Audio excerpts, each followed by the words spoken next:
matau, kad ir staiga čia pas mus yra daug garbingų ponių ir išties tas klausimas tikrai labai aktualus.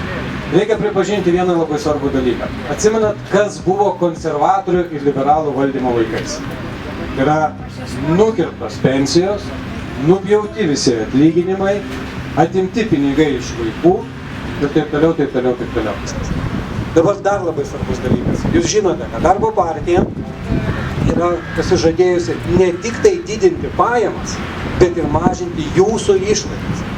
Prisiminkite vieną labai svarbų dalyką. Tai išlaidos kada yra mažinamos? Na, mažinamos, aišku, gali prekybos centrai patys kainą sumažinti, bet ne visada jie sumažina.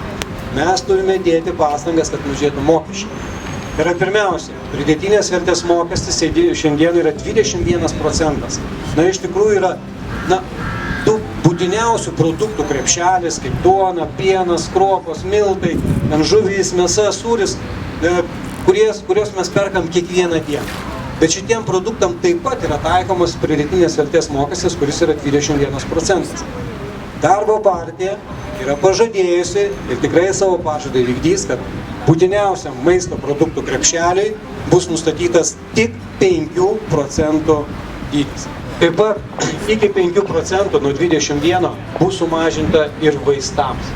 Tai yra irgi labai svarbu, nes aš tikiu, kad ir jums matyt karts nuo karto tenka užeiti vaistinę ir išties tikrai jaučiasi, kada perkam tos vaistukus, tad tikrai aš tikiu, bus ir jums pagalba ir tikrai bus gera žinia visiems lietuviam, visiems Lietuvos piliečiam, kad įsigijant vaistus mes mokam nebe 21%, o 5%.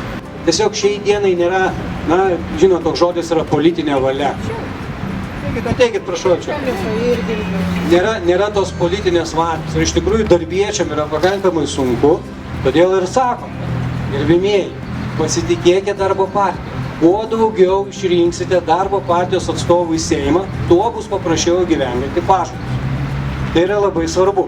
Ar pritarė tokiems siūlymams? Ar gerai?